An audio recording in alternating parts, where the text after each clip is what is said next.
I'm Nigel Eastwood. I'm the Group CEO of Call Telecom. It's an international telecoms group that I've helped to build over the last 6 years. As we've grown and expanded, I've been spending many years going out to India. I've been travelling that Indo-Anglo corridor for so very long, over a decade. In fact, my wife's Indian. I was married in India, so I love everything with a pinch of masala. What I've done and achieved over the last few years is identified some really exceptional talent and assets in India in the telecom sector. And very recently we made announcements of 2 acquisitions. Both of them are companies that are right at the very cutting edge of what they do. The first one was a company called Nimbuzz, and that's actually the 5th largest instant messaging platform in the world.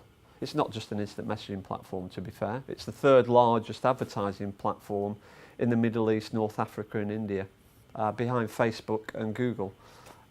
It's probably 2nd in the region behind Skype as a voice calling platform.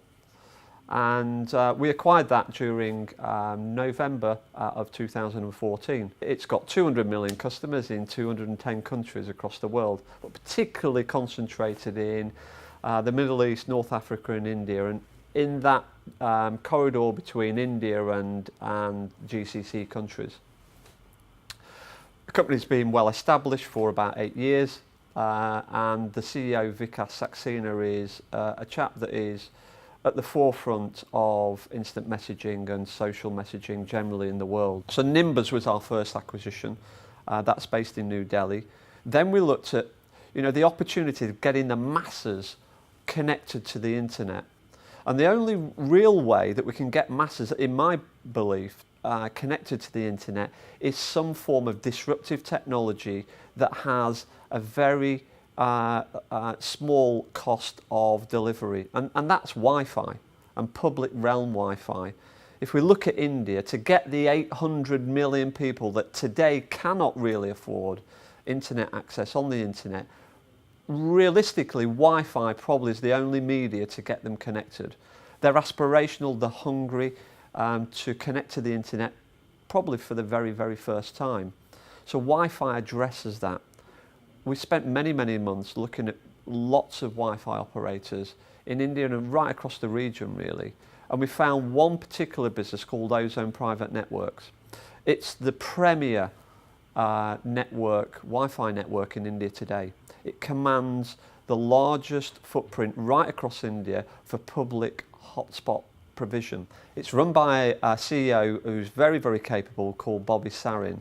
Bobby was the COO of a business called The Cloud here in the UK, and he grew that very successfully, and it was eventually sold to Sky B.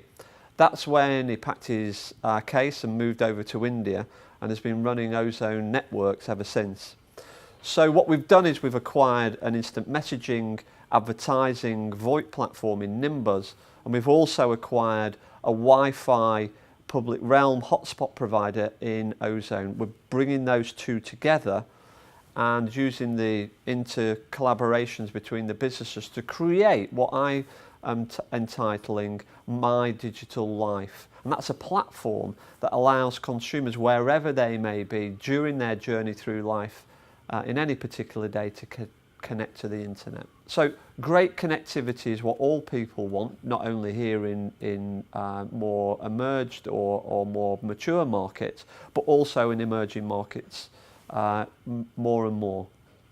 There are 350,000 middle class in India today. They need products and services just like we utilise here in the UK, and that's our 3rd division that we are about to launch in India, fixed line connectivity for consumers, again that really addresses the needs of, let's call it premium customers that want great connectivity that isn't there right now in India, and superb customer service. We feel we can deliver that very well. Other markets in emerging markets really do interest me in particular.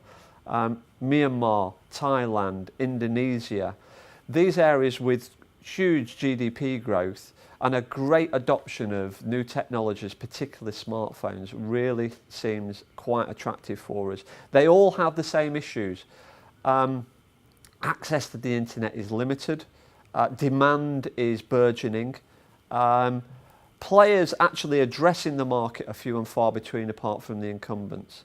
So we're going in, I guess you could say, as quite a disruptor in the market. You know, we've gone into India as a telecoms company and managed to successfully circumnavigate lots of red tape and bureaucracy. And we've done it with real focus and energy.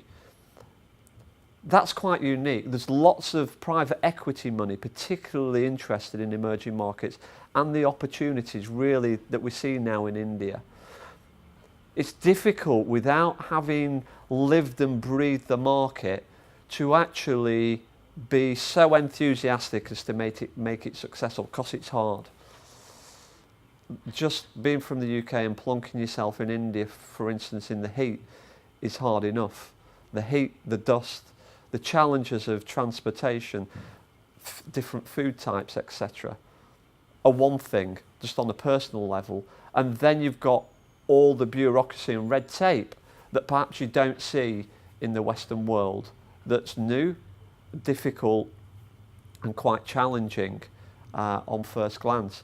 So all of that we've gone through, and private equity, although has got great interest, really needs management teams that understand these marketplaces and can, you know, manoeuvre effectively around these marketplaces and have got proven experience and success to do this, to be really, really confident of putting their dollar on the table, I believe. And that's what we do.